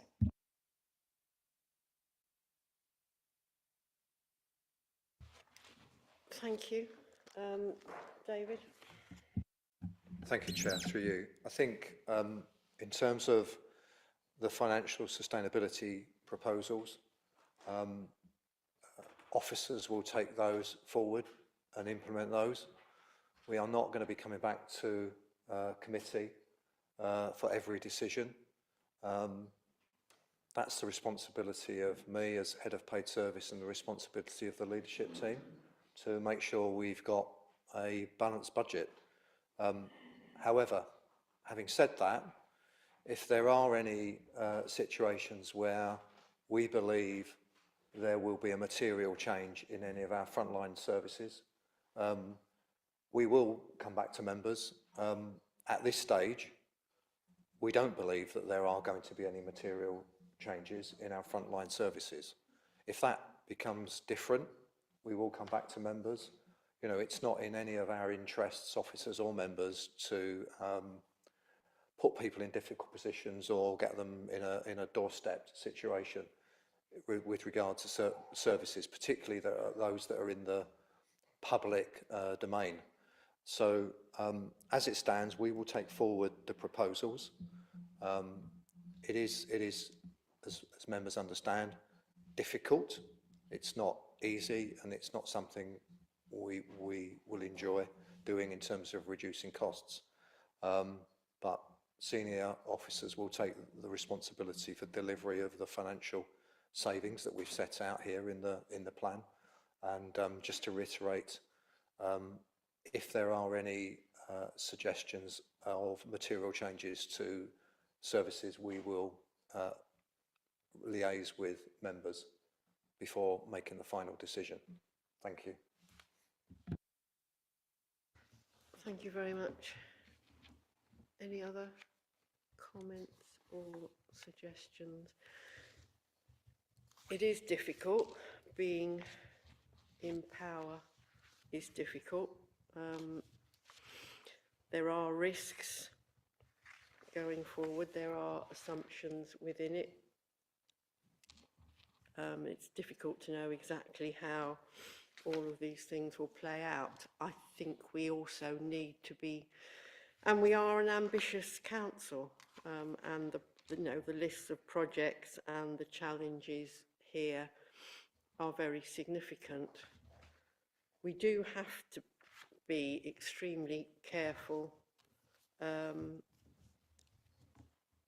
about kind of escalating standards or wishes, you know, and in talking to frontline staff, one of the very key messages that I expectations, and it's not about reducing service standards as such for any area, but not everything can be done at the same time with the same level of urgency. Not everything can be top priority. And you know, as a council, because we are the centre, the right. We are the county town. We are, and we have a nighttime economy. We need, and we have a riverside that floods. That we have expectations upon us and our services to deliver very much a 24/7 service that other councils don't have. And I think it's actually also beholden on us as councillors, whilst we advocate for our residents, not everything can be top priority, not everything is affordable. And we need to be really, really mindful of that. I'm not seeing any other hands up. There's some important technical detail in this. You want me to read? You want me to read all the recommendations out, right? Oh, and one further comment. I mean, and it is here within 1.2 of the recommendations, is the fact, you know, that our parish councils have their own council tax base and the ability to raise council tax themselves as they choose, and actually they are not capped to the extent to which they can raise their council tax. And just, I suppose, you know, one defence of the current government, that the cap on council tax rises is acknowledging the impact of council tax, you know, as part of the cost of living, and not to overburden residents, you know, as a generality across the nation. And not all councils have the level of support services that we have prioritised and that we have kept within this council. So we do have a council tax support system that isn't necessarily available in other councils. Right, recommendation 1.1, that the committee endorses the proposed budget and council tax for 25-26 and the proposed medium-term financial plan for the next 5-year period, and recommends them to full council on the 18th of February 2025, including the following resolutions: that the budget requirement for Worcester City Council, excluding parish precepts, for next year be set at £12.804 million, that the council tax requirement for Worcester City Council for next financial year will be set at 7.367 million, and that the Band D council tax for Worcester City Council, excluding parish precepts, be set at £219.45. Recommendation 1.2, that the committee confirms, in accordance with the local authorities' calculation of tax base regulations 1992 and subsequent regulations, that the council tax base calculation for the year 25-26 will be 33,571.1 for Worcester City Council, which includes 4,069.9 for Warndon Parish Council and 2,189.1 for St Peter's Parish Council. 1.3, that the committee approves the Treasury Management Strategy at Appendix 4, and that the committee consider the proposals put forward by the policy committees during January and February, and includes any changes approved in the recommendations to full council. All those in favour of that set of recommendations? Okay. How many? 1, 2, 3, 4, 5, 6, 7 in favour. Sorry, members, could we just be absolutely clear? Sorry about this. All those in favour, hands nice and high, thank you. 1, 2, 3, 4, 5, 6, 7. Okay, those against? 1, 2, 3, 4.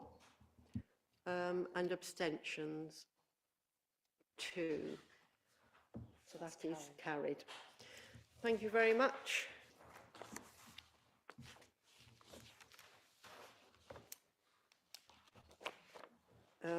So agenda item 10, proposed fees and charges, which obviously forms part of the budget overall. Okay, Jill? Just requesting a quick break. Can we have a quick break?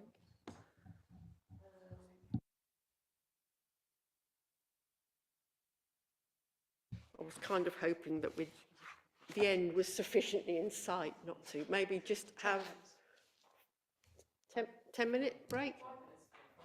5 minutes. A comfort break. Okay. Thank you.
sorry, renewed vigour and microphone on.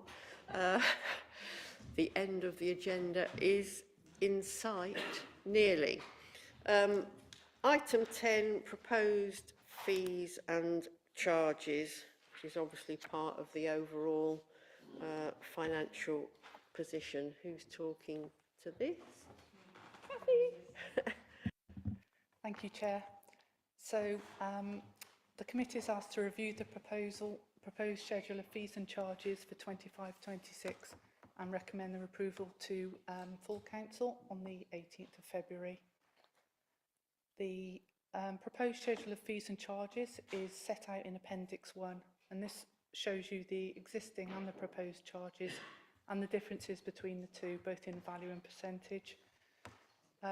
There are some areas of commercial sensitivity for building control, trade waste and some licensing charges, and these are shown in Appendix 2 and as exempt item. The review of fees and charges has been carried out on the assumption that we'll increase fees by 4%. This is based on the average increase in expenditure in the year, which obviously includes pay inflation.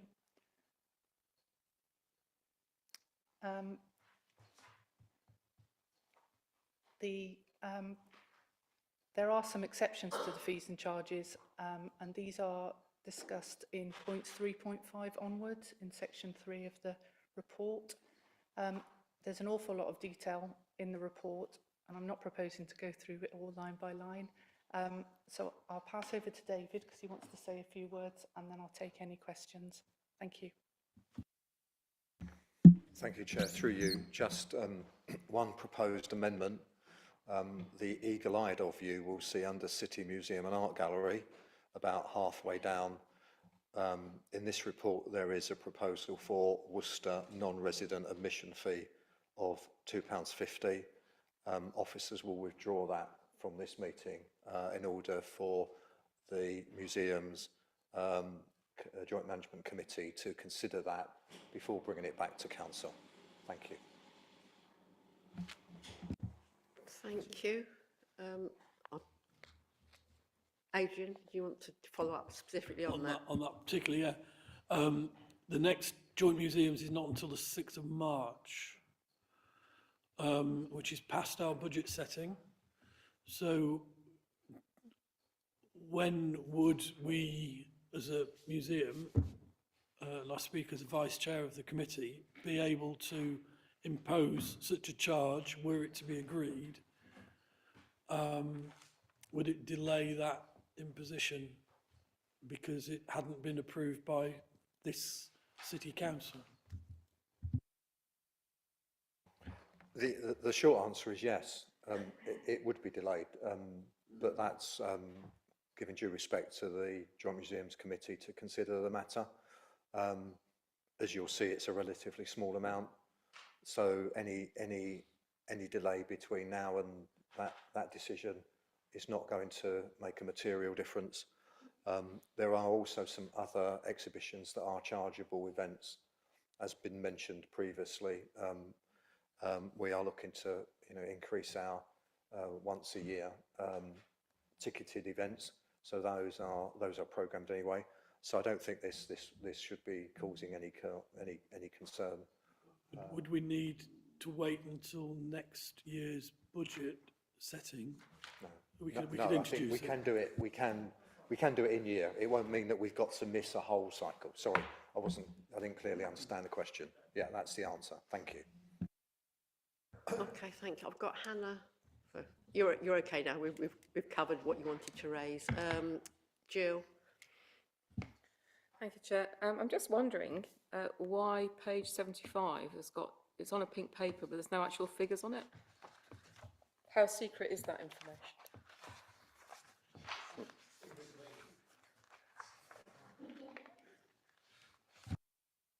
So you're actually looking at the pink papers.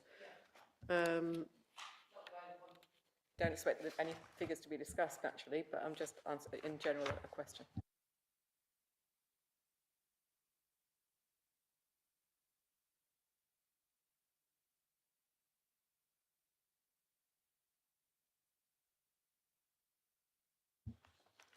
It's probably commercially sensitive fees. Has it got a heading? It's on page 75 and it just says upon request for all of the items within that. I think that's the point that Jill's raising. We're kind of signing off. Well, yeah, there literally is no information on page 75, be it pink or otherwise. Okay, Hannah, did you want to jump in? Thank you, Chair. This was mentioned at licensing, and one of the things they said about this was that because it can change dependent on the nature of the inquiry, that they can't put a fixed price on it. Thank you.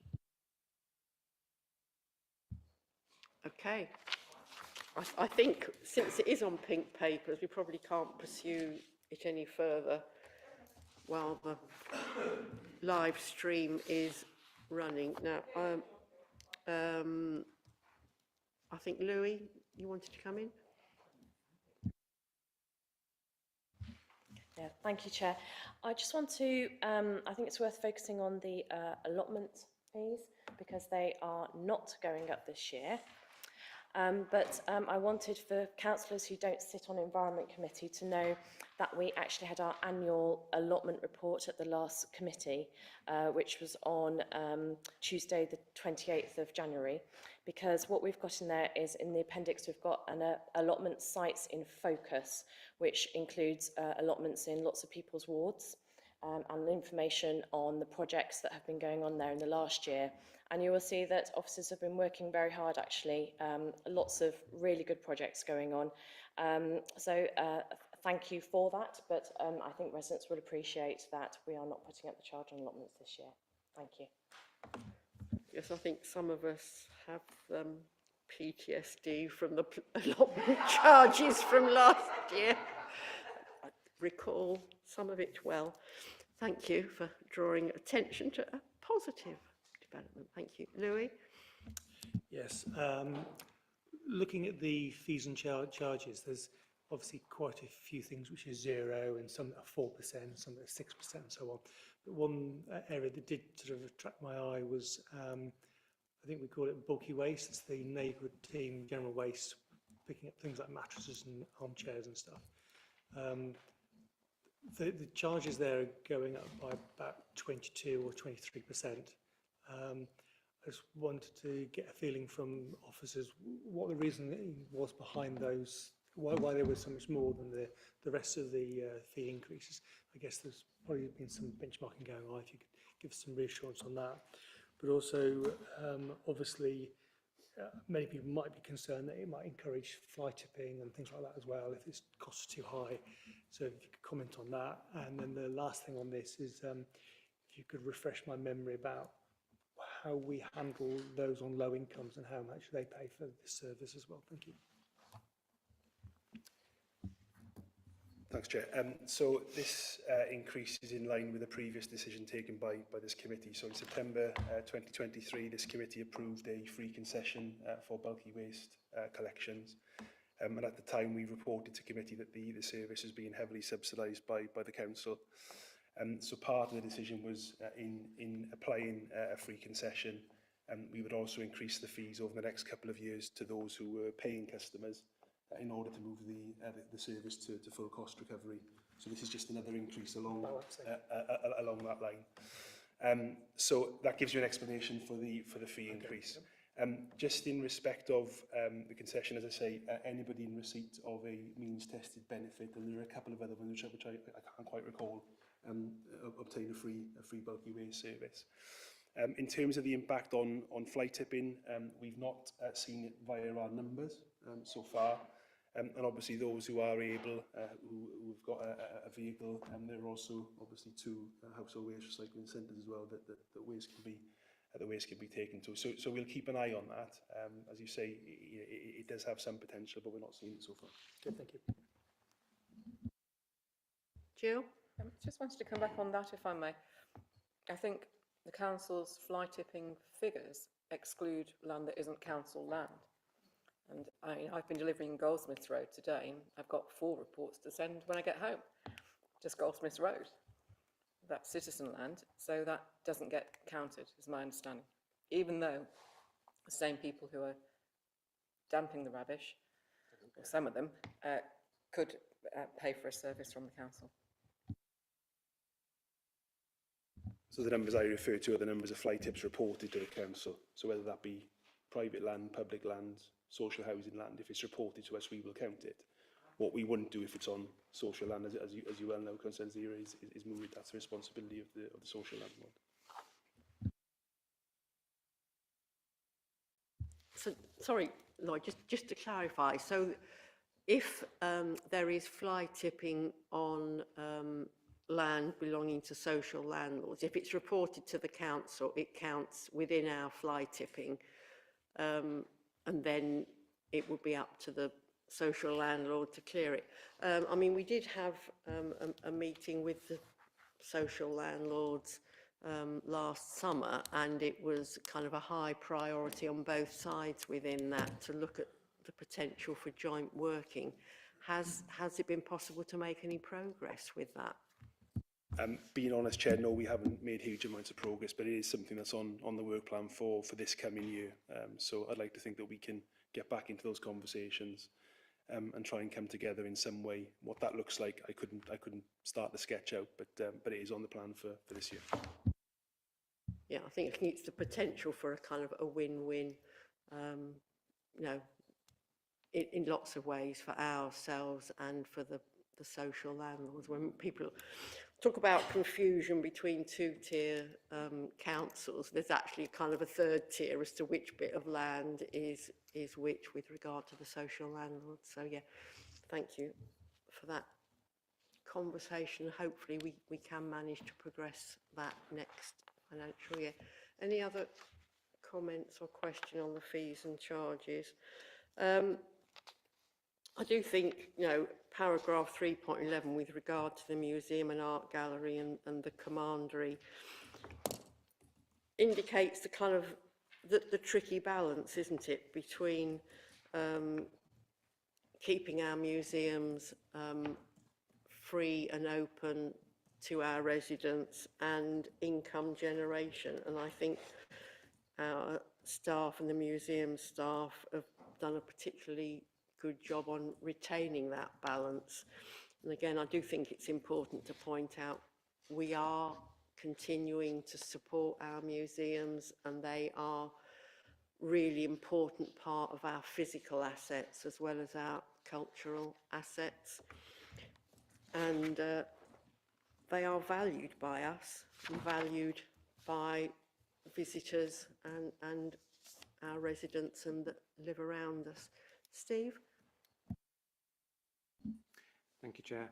I just wondered if officers had considered looking at an increase in the fees relating to gambling licensing, given that we sometimes use fees and taxes to discourage things that we know are harmful, and we know that gambling is a major problem, causing debt and mental health problems. So.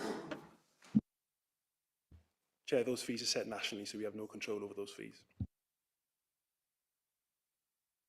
Thank you. I suspected that might be the case. Thank you. Okay. Karen? Thank you, Chair. On page 54, it mentions helicopter landings. So I've only just actually noticed that. The Queen's, I assume that's not an air ambulance, but I mean, what do we have any planned? You know, do people book a slot? Yeah, it is Pitchcroft, Chair. I couldn't tell you the numbers, but we can provide that if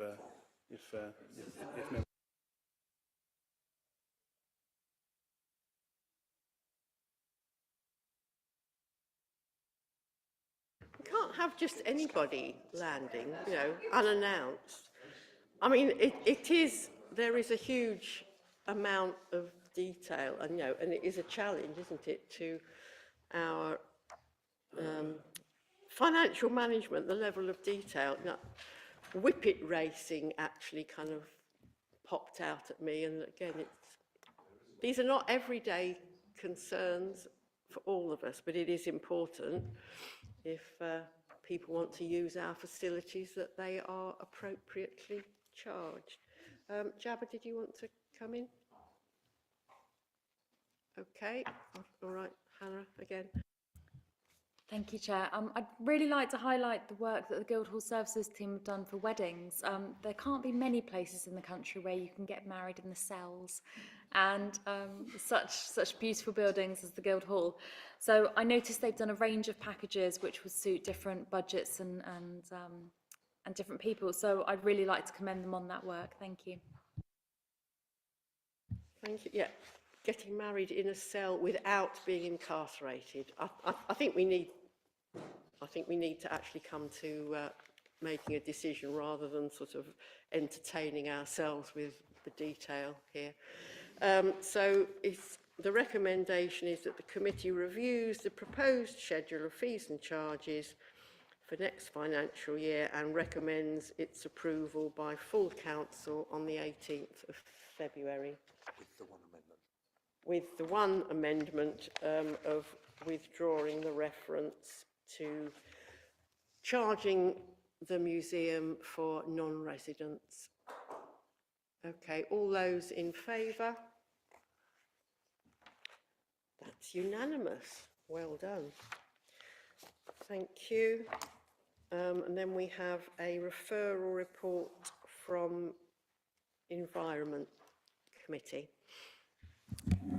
Chair, I don't intend to say very much at all on this. It was a matter that was debated at Environment Committee last week.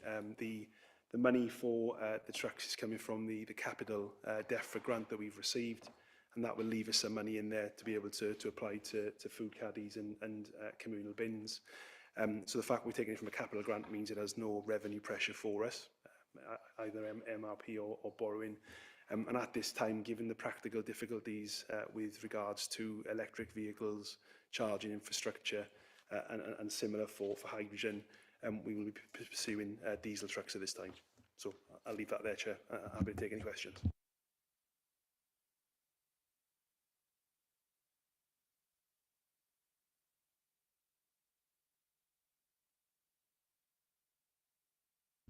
Thank you, Chair. It's not a question, it's just to let people know that tomorrow is the Strategic Waste Management Board meeting with the districts and the County Council, where I believe this item will be more widely discussed. We do have some issues with County which were reported in the paper, which I think we need to look to put some pressure on to resolve. Thank you. I absolutely agree. As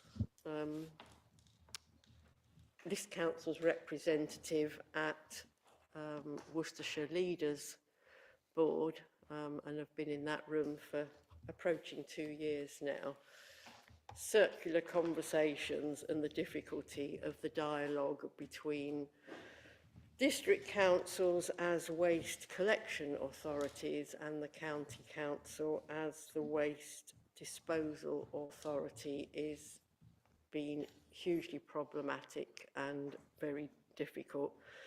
I think it's important to say that the need to collect food waste is part of the Environment Act 2021 passed by the last government.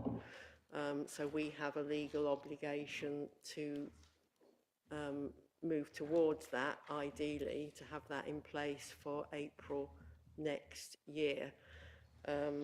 The County Council don't seem to have moved at the same pace or have the same desire to actually meet the legislative requirement to dispose of that waste. And I think it's hugely disappointing that they actually entered into an ongoing contract with the incinerator and therefore which contains no incentive to increase recycling and is actually dependent on having enough stuff to burn.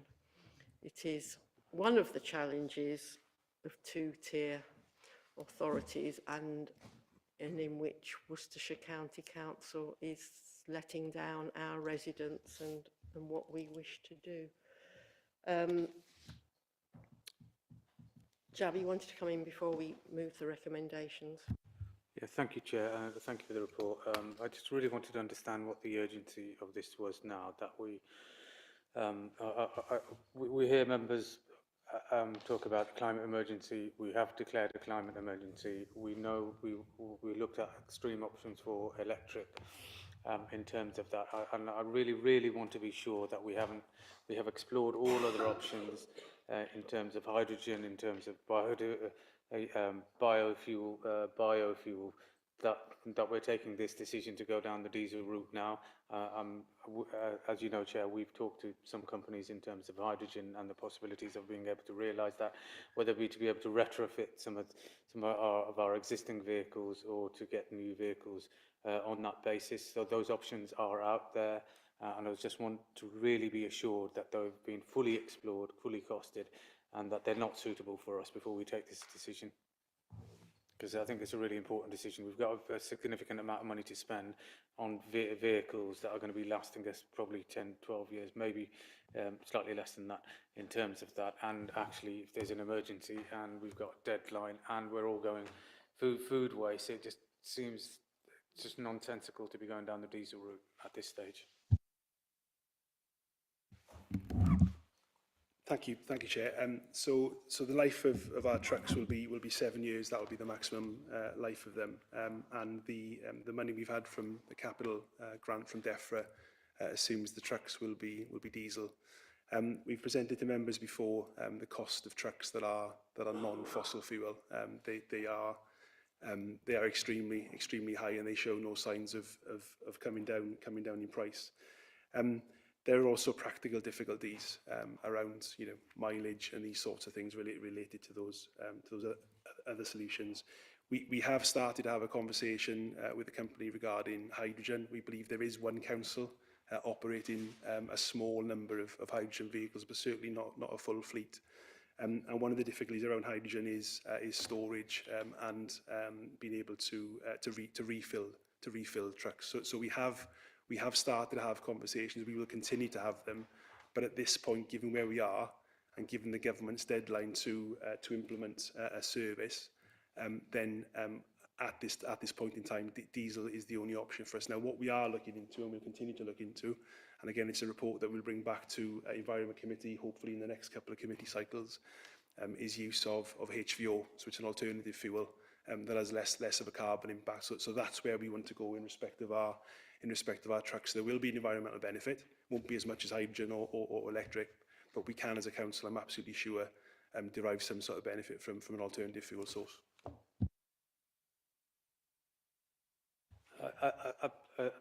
Thank you, Lord, for that explanation. Like, it kind of clarifies some of the position and the difficulty that we're facing now, but I think we should be brave enough, and we've got the finance to do it, to be able to explore, at least on a trial basis, in our existing fleet, some of that new technology, because that's the way it's going, and I think we need to be adapting for it. And if we can get that trial into Worcester, at least show that actually, we're trying to move in the right direction. Thank you. And I guess coming back to the disposal of waste, one of the issues is with regard to food waste is that there is no anaerobic digestion facility within Worcestershire County Council, so that impacts on the journey that needs to be made in order to dispose of the waste, and the impact not just on trucks but also travel time and officer time and the cost overall. So to be clear, the decision that we're making today is about going capital expenditure that we have been given to go towards procurement. So this is coming to P&R because it's a substantial amount of money. So the recommendation is that the committee recommends to Council to approve through the use of the DEFRA Capital New Burdens Funding capital expenditure of 100,000 for the procurement of 7 food waste vehicles and the subsequent commencement of a procurement exercise, and that the committee recommends the council to make the necessary adjustment to the capital programme. All those in favour? That's unanimous. Thank you very much, colleagues. There is one item of any other business that's been brought to my attention that actually... Yes, we were going to do that at the end before everyone goes, not on the... Yeah, which is of the nature of a pink paper discussion. Sorry, Chair. Am I doing this No, right? that's fine. Do you mean our procedural point? Yes. We were just going to cover that sort of before members leave. It's not really a committee item, so if that's all right. Sorry, Chair. So this meeting, I don't think we need to separately look at the pink list of fees and charges, do we? We take those as read within the overall recommendations. If now the meeting is to be closed, if members could not rush off, because there is an item that Sian wants to tell us about that's